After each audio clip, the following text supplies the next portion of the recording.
Let's move on to our third main topic today. Chris, what is our third main topic today? Third topic is from Kendra Harris. Hey, John, love the show. Ever since Harry Potter, Twilight, and the Hunger Games ended, movies based on of YA fantasy or sci-fi series have failed to launch a franchise. Harry Potter made $7 billion, Twilight did $3.3 billion, and Hunger Games made $2.9 billion. The only two franchises that followed up decently were Maze Runner at $94.9 million and Divergent at $765 million. Nowadays, with comic book movies at the top, it's been harder and harder to launch the next big YA franchise. Could it possibly be due to wrong timing and or the trend being dead? Oh my gosh, is this the end of an era? Will we ever see a sparkly vampire again? Say it ain't so. Well, look, first of all, I think there's one very important thing to keep in mind. Now, yes, the YA stuff burst onto the scene with three very prominent franchises that you pointed out. We had, obviously, Harry Potter, which is the king of them all. You had the Twilight, and you had Hunger Games.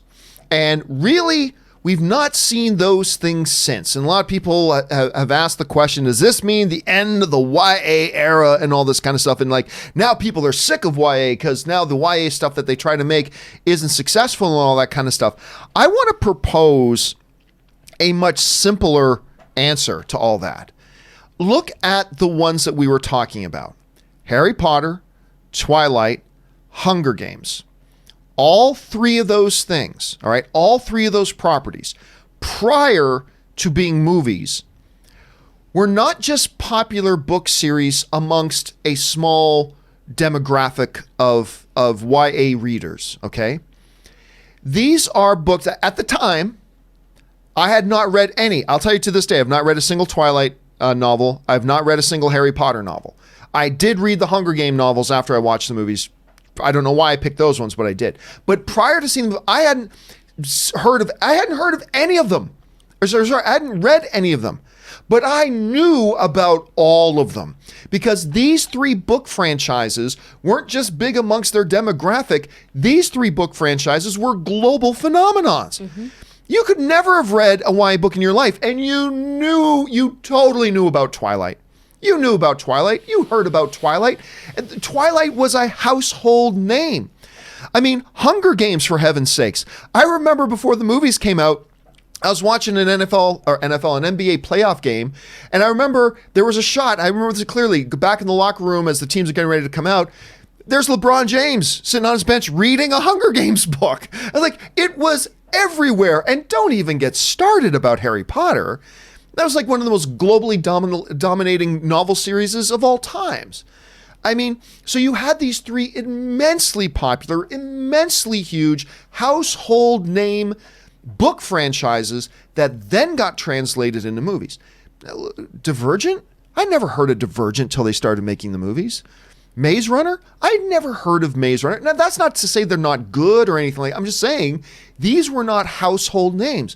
And so I think we're asking the wrong question, Rob. I think instead of asking, it's like, why did the YA novel to movie fad suddenly die out? Well, they played them all. There were three big dominant ones that everybody knew, and surprise, surprise, they translated well into big box office success.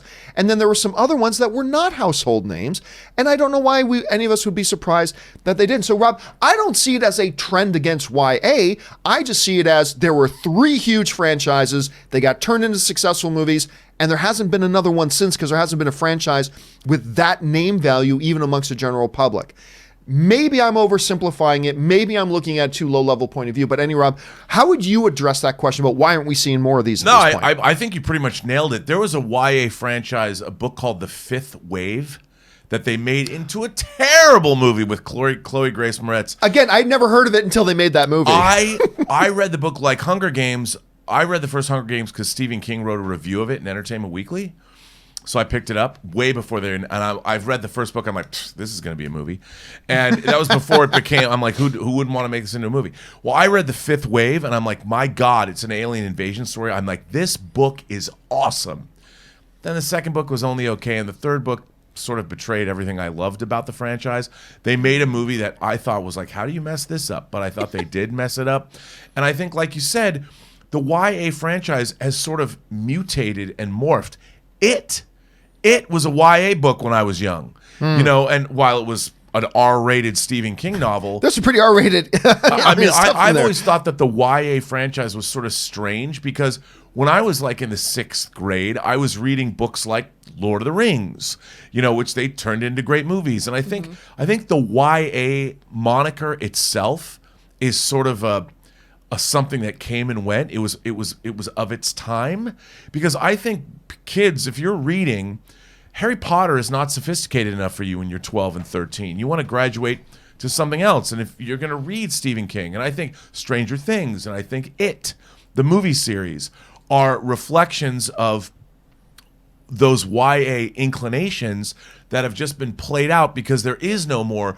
Once Harry Potter came out and once Twilight came out, those were like your two. Hunger Games brought up the rear. That was sort of the return of the Jedi of the YA franchises.